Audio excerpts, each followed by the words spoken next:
Hey everyone, excited to be back for this week's edition of Frequently Asked Questions for Commercial Real Estate. In today's video, what I wanted to do is talk about some lessons learned from a recent experience I had with a listing that I listed for a fourplex. It was a multifamily property located here in Louisville, Kentucky. I wanted to share some agent lessons through the experience that could be beneficial to you all. So that's what we're going to go through in today's video. Now, before we dive into this video, I'd greatly appreciate it if you could like and subscribe to this channel. It really helps with the YouTube algorithm and ensures more and more people can hear this message and learn about the many facets of commercial real estate. So now you've done that, go ahead and like and subscribe below. Let's go ahead and dive into this episode. All right, so this is going to be a video explaining some of the lessons learned from a recent experience I had listing a 4-unit property here in Louisville, Kentucky. Now, typically, I only work on commercial property. However, in this particular instance, I have worked with the owner in the past, and she actually has 2 fourplexes, one of which we'll be listing here shortly. And so we decided to work together to be able to help her sell her properties for top dollar. What was interesting about this particular transaction is that we decided instead of listing the properties together, we would individually list the properties as 4-unit properties to allow for a larger buyer pool, which we thought would be the case. As part of the process of listing the property, it was fully occupied, so we wanted to make sure we were respectful of the tenants involved in the particular transaction. And so when we listed it, we set a one-time showing on a particular date saying between these 2 hours, we're going to go ahead and allow people to access the units to be able to see the condition of the interior. As far as that was concerned, we coordinated with the property management company that my client had hired to make sure that, we were able to gain access and notify the tenants accordingly. And on the day of the showing, we had many people interested in coming by and looking at the property, which is interesting, obviously, because interest rates have spiked as of late. And so, we were thinking that there may not be as much interest, but it's amazing to see the amount of people that were actually still actively looking for this type of product in the marketplace. And so I believe we had 10 or 11 groups that came by, many more that had shown interest, but people who physically walked into the units, and every single one of the units was about 11 groups. As far as the offering was concerned, we made sure that we wanted to give people ample time to be able to submit an offer. And so in this case, we showed the properties on a Tuesday, and we said, hey, we'll be accepting offers until Saturday, and then we'll review it at that time. Now, what ended up happening is that we got several offers almost immediately.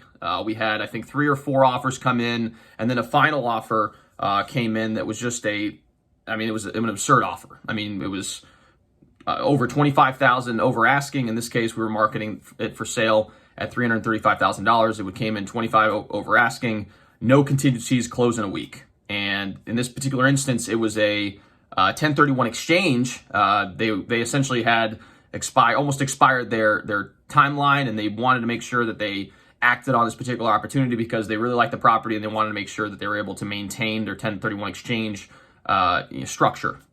And so in this case, we ended up accepting an offer prior to that Saturday deadline. Now, what ends up happening is that several more agents wanted to submit an offer closer to that Saturday deadline to kind of gauge, what we'd already received. And when they had reached out to make it known that they wanted to submit an offer, I unfortunately had to tell them the news that the seller had decided to accept an offer prior to that Saturday deadline. And understandably, several agents were upset about that particular situation. Now, to be clear, sellers can accept an offer prior to any advertised review period. So if we received an offer that was just an absurd offer, which we did, in that particular time frame, the seller has the right to accept an offer at any point in time. Along with that, on the review day, so if she would decided that she wanted to, review the offers on that Saturday and decided she didn't want to accept any offers, she could also do that as well. So it is the prerogative of the seller to either accept or reject any offer that they receive. Now, as far as the communication piece is concerned, from an agent standpoint, I could have done a little bit better job in saying that although we are going to review or plan to review all offers on this particular day, we reserve the right to accept any offer prior to that particular review date. And that would have communicated to the marketplace a little bit more effectively that, we obviously plan to do this, but if we receive an offer that we just can't refuse, which in this case we did, we're not going to wait in order to, not capitalize on it. Because ultimately, what I have to do, and as an agent, you have to, look out for your client's best interest. And in this case, it was in my client's best interest to accept the offer, and ultimately closed on the property last week.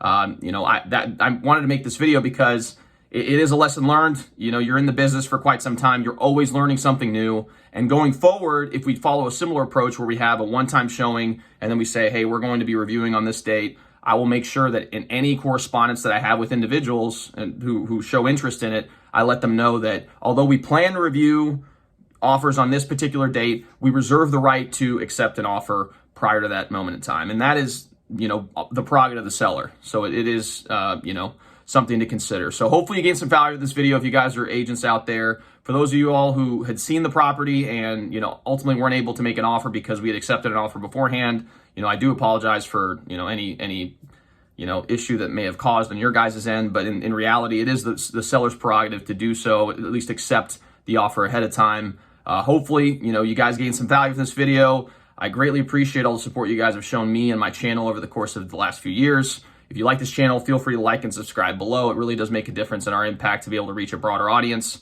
Along with that, share this with someone else. If you're an agent and you're learning, we're always learning as agents, and someone who could benefit from this message, feel free to share it with them. It really does make an impact. And hopefully you guys learn from this. And then as you go forward, if you're dealing with investment property and you have that, review deadline or timeline window to accept offers, you can now kind of market to the marketplace that you do reserve the right to accept an offer prior to that point in time. So thanks again so much for tuning in, and we'll see you all next time.